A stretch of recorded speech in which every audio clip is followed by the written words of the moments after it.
En 200 días de ofensiva contra la Franja de Gaza, el ejército de Israel ha matado a más de 34.000 personas.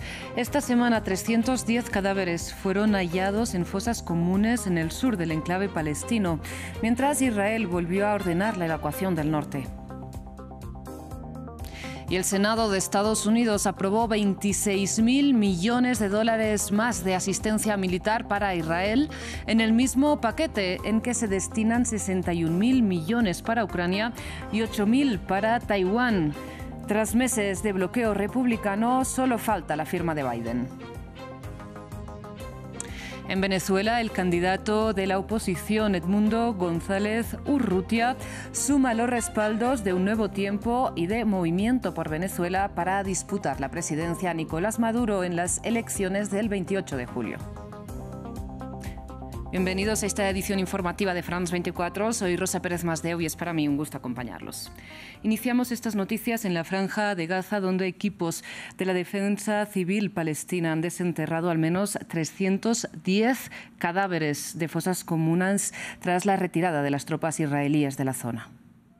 El jefe de la Oficina de Derechos Humanos de la ONU se declaró horrorizado por estos hallazgos, mientras Washington los calificó de preocupantes y Arabia Saudita lamentó la impunidad de Israel, que atribuyó a un fracaso de la comunidad internacional. En tanto, el ejército israelí emitió nuevas órdenes de evacuación de varios puntos en el norte del enclave palestino, asegurando que es una zona peligrosa de combates. Este martes se cumplieron 200 días de ofensiva contra la Franja de Gaza, en que el ejército de Israel ha matado a más de 34.000 personas. 14.000 de ellas eran niños y niñas. Por otro lado, Hamás aún tiene secuestradas a cerca de 130 personas, la mayoría israelíes. 1.139 personas murieron en los ataques de Hamás contra Israel el 7 de octubre.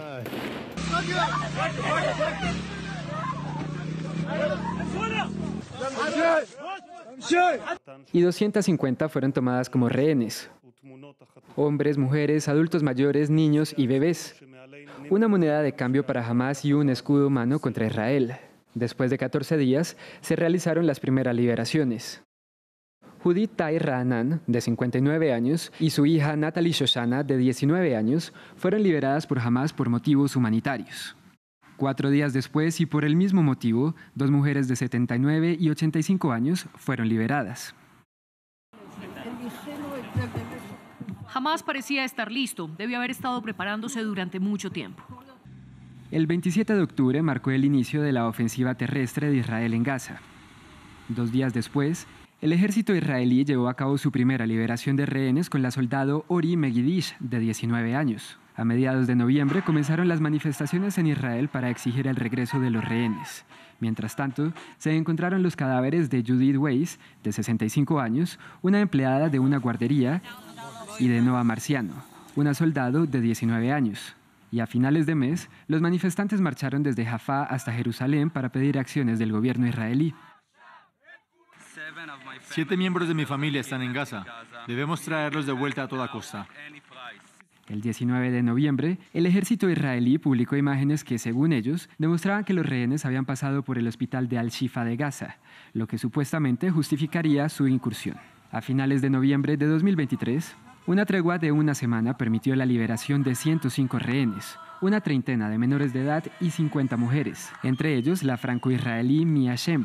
La mayoría de los hombres liberados eran tailandeses, que trabajaban en el kibutz donde fueron retenidos. A mediados de diciembre, el ejército israelí admitió haber matado por error a 3 rehenes que saludaban a los soldados pidiendo ayuda, provocando la ira pública. El 12 de febrero, el ejército liberó a 2 rehenes israelíes argentinos en una redada en Rafah, en la que funcionarios de Gaza dijeron que 67 palestinos fueron asesinados, incluyendo niños.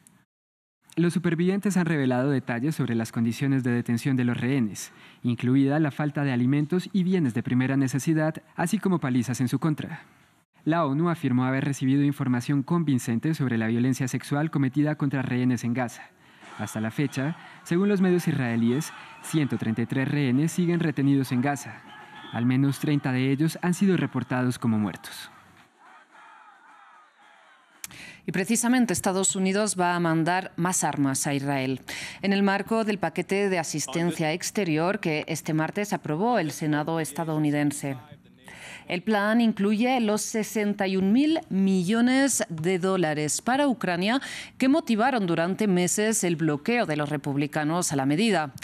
Por otro lado, destina 26.000 millones al Estado israelí, 8.000 millones a Taiwán y a otros aliados del Pacífico e implica la propuesta de prohibir TikTok en territorio estadounidense si la empresa china ByteDance, propietaria de la aplicación, no la vende. El presidente Joe Biden tiene previsto firmar la legislación este miércoles. Y comenzaron a llegar los testimonios contra Donald Trump en el primer juicio penal que enfrenta un expresidente de Estados Unidos. Ante la Corte de Nueva York habló David Pecker, editor de la revista National Enquirer. Afirmó que le pagaron a 2 personas para silenciar las historias que podían afectar la campaña presidencial de Trump de 2016 y 2020. En este proceso, el actual, Trump está acusado, recordemos, de falsificar registros comerciales para encubrir un soborno de $130.000 a la actriz porno Stormy Daniels. Y el candidato de la principal alianza de partidos opositores de Venezuela se fortalece para intentar disputar la presidencia a Nicolás Maduro el 28 de julio. Se trata de Edmundo González Urrutia. Albert Naya nos amplía. Las esperanzas de la oposición venezolana depositadas en un solo nombre. Luego de varios intentos ante el Consejo Nacional Electoral, las solicitudes de 2 partidos opositores integrantes de la Plataforma Unitaria Democrática pudieron hacerse efectivas ante la Junta Nacional Electoral. Con el objetivo de unificar el voto opositor han sustituido sus postulaciones para adherirse a la candidatura de Edmundo González Urrutia. Es consignar nuevamente la renuncia de nuestro candidato, la cual ha sido recibida, y acto seguido adherirnos al partido Mesa de la Unidad Democrática y apoyar al candidato Edmundo González Urrutia, cumpliendo con el compromiso del partido, el compromiso del gobernador Manuel Rosales con la unidad y la ruta electoral. Desde este momento, el Movimiento por Venezuela, MPV, respalda formalmente a nuestro candidato de la Plataforma Unitaria Democrática, González Urrutia, y en unidad lograremos el cambio. Para que la oposición le dispute la presidencia a Nicolás Maduro, los obstáculos han sido varios. Edmundo González Urrutia fue elegido después de no poder presentarse ni la líder opositora María Corina Machado ni su suplente Corina Lloris. Inhabilitaciones o fallos en el sistema telemático han sido las dificultades que se ha encontrado la oposición para moverse contra el actual gobierno. Y en Argentina, los estudiantes se movilizaron en defensa de la universidad pública. Denuncian que los pilares de la estructura social argentina están siendo atacados por el plan de desmantelamiento del Estado de Javier Milei. Una manifestación convocada por profesores, dirigentes y alumnos que contó con el apoyo de los sindicatos. En otras noticias, Bernardo Arévalo cumplió 100 días como presidente de Guatemala y mantiene la lucha anticorrupción como bandera. Destituyó a casi 900 personas que supuestamente ocupaban cargos que no existían en el Ejecutivo y denunció penalmente a la exministra de Salud por un supuesto fraude en la compra de vacunas contra el COVID-19. Sin embargo, su mayor batalla es contra la fiscal general, Consuelo Porras, que casi le impide su posesión y que se niega a renunciar al cargo.